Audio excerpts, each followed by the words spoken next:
So here's some other things that might be a deal breaker and worth discussing as you are in this dating or courting season. And some of these are deal breakers, some of them you can maybe compromise on. This is what you would have on your inventory list that you need to consider and ask. And that would be things like, where do you want to live? Maybe your heart is set on, I'm going to stay home. This is where I want to be, and you can't move on it. So that would be I can't negotiate. Maybe you want to be a missionary and move to the other side of the world, and your heart's set on that, and you would have no other way. Maybe you're flexible and don't care. Okay, so these are things that you want to consider as you're putting this inventory together, is where do I want to live and how much do I care? How many children do you want? This can be something that can be negotiated. Maybe you're done set. I have to have 10 kids. It doesn't matter. Okay? Not 9, not 11. Maybe it's something you can't negotiate on. If you want 2 and that person wants 3, maybe you can agree. If one wants 2 and one wants 8, maybe you can't come together on that. Maybe you can. Here's something that would be something to strongly consider. Maybe one person doesn't want kids at all, and the other does. This could likely end up being an issue or a problem. So these are things that you're discussing during this dating season. It's topics like this. Do you get along with each other's families? This is something that needs to be considered. And yes, if you've got the drunk brother, now his opinion don't really matter. Okay?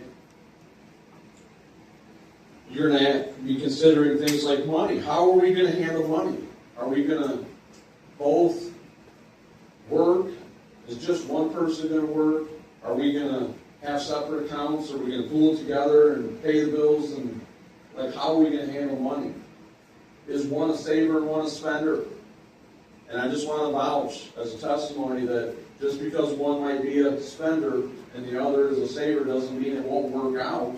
My wife and I are an example of that. I am a spender. I didn't earn it to save it. Okay? I want to spend it. I'm earning it because I want something with it, right? Say that I might die tomorrow. Come on. So anyways, these are things you're going to consider. Money. Political stances.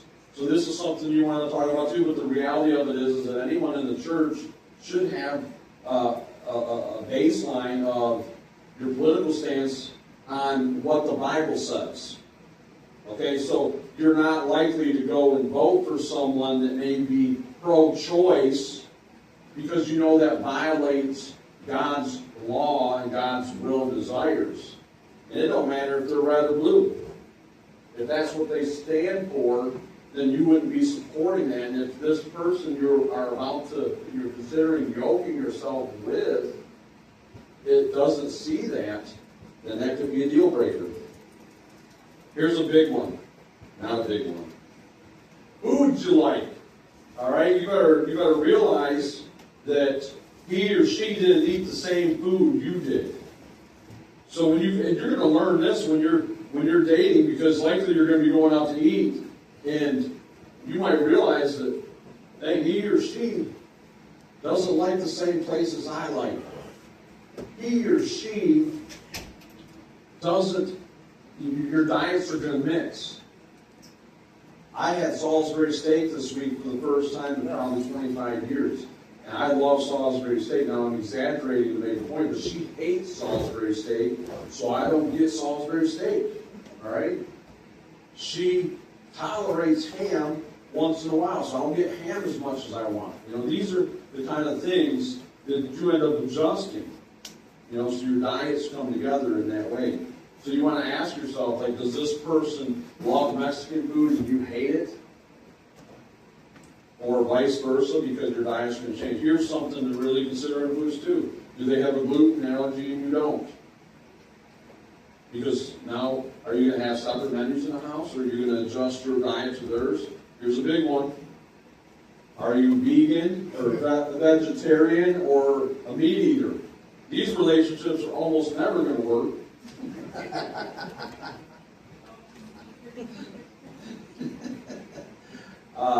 Or when they do, the meat eater typically becomes a vegetarian. So Yes, and you're gonna talk about careers. Are we both gonna work? Is just one gonna work? This kind of thing. So